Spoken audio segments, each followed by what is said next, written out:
So, this is Darcy's Corner again. This is my second video today. We'll see if I even upload it. I might.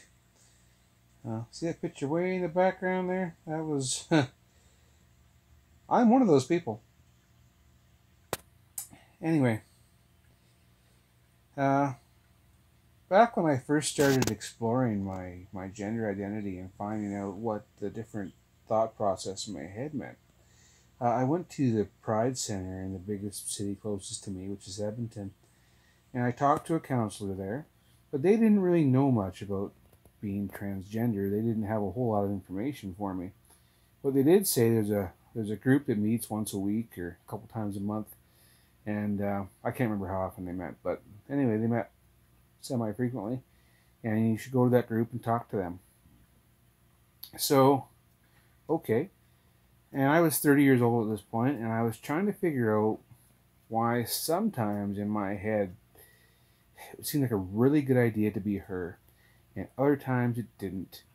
And I didn't really want to give up being him, but at the same point in time, there were parts of me that really wanted to be her, and I just didn't understand what any of that meant, or why I thought that way sometimes.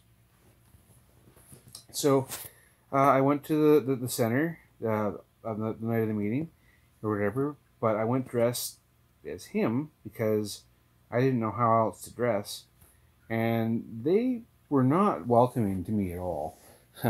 They eyed me up and down like I was some sort of a predator and I shouldn't be there. And then eventually they let me in and let me be part of the conversation. And it's just the problem with them, for them, was I was a different kind of trans to them.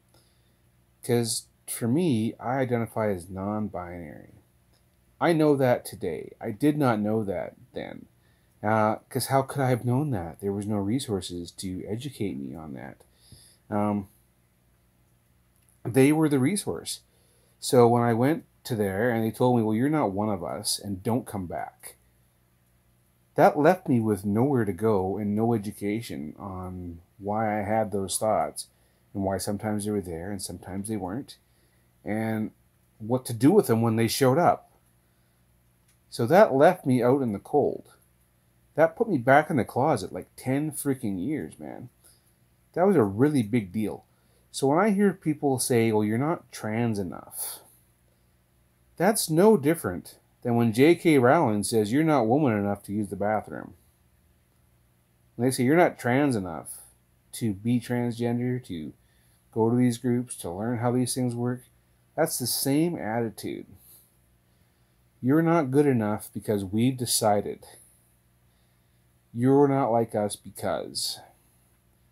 I may or may not be like you exactly, but I'm trans enough to qualify. And I actually don't need your permission. Thank you very much. What I do need, or would love to have, is your support. Now, I'm recording this on my pad. It does not have the same memory qualifications as my phone, which is strange, but I'm doing my best here. It'll help me keep it short anyway. So even though I'm identifying as non-binary, I would very much like my pronouns to be she, her. But they, them is also accurate.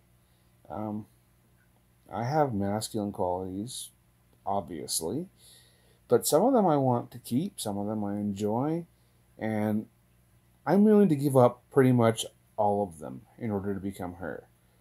But if I don't have to give much of them up or a few of them up, I won't. For example, my strength. I enjoy being strong.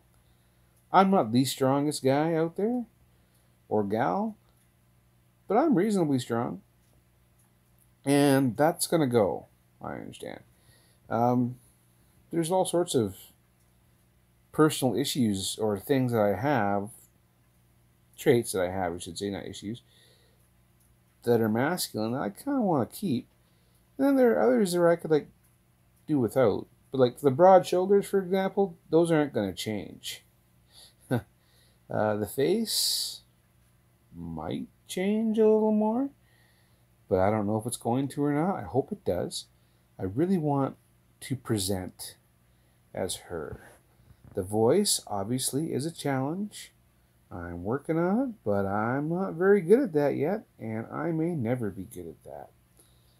So whether I like it or not, I may always present as non-binary.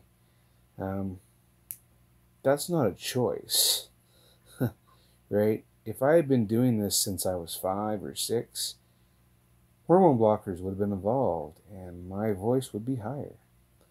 I wouldn't have the strength, and I may or may not have the broad shoulders. The face would definitely be different. If I had started this when I was, 10 or 11 or 12 or something, or even shortly into my 20s, things would be much different right now. I didn't start this till I was almost 40. And the only reason I didn't start it, well, the only reason, there's many reasons, but one, I didn't know what I had or what I was. And two, I didn't know where to start. This is not an easy thing to just jump into. Obviously, it affects everything from your family relationships to your job to your religion to whatever it is you're doing in life. It's going to change it dramatically. So it's hard to just do that just because. We don't all have the resources to change when we want to, where we want to. It's a lot, well, for many of us, this is very difficult. So to say that I don't count, I'm not transgender because I'm non-binary, because there are aspects of being masculine that I have always enjoyed. As a little boy, for example, I like chasing frogs. I like building forts. I like doing many of the essentially masculine things that little boys like to do. I just also like doing the feminine things, and usually I could get away with them because if I wanted to have a tea party, I could, and if I wanted to play with a doll, there was dolls everywhere. So, like, it wasn't out of reach that I could do feminine things. I just couldn't present as her. And I didn't have dysphoria at being called him. But if I could have been both, or could have presented as her and not been ridiculed for it, oh, I sure would have done it. That just wasn't an option for me as a child. So don't hold that against me. And don't tell me I'm not trans. Don't tell me that I don't qualify or that I don't deserve the same support that any other transgender person needs. Whether it's medical or emotional or whatever, I need all the same things that every other trans person needs.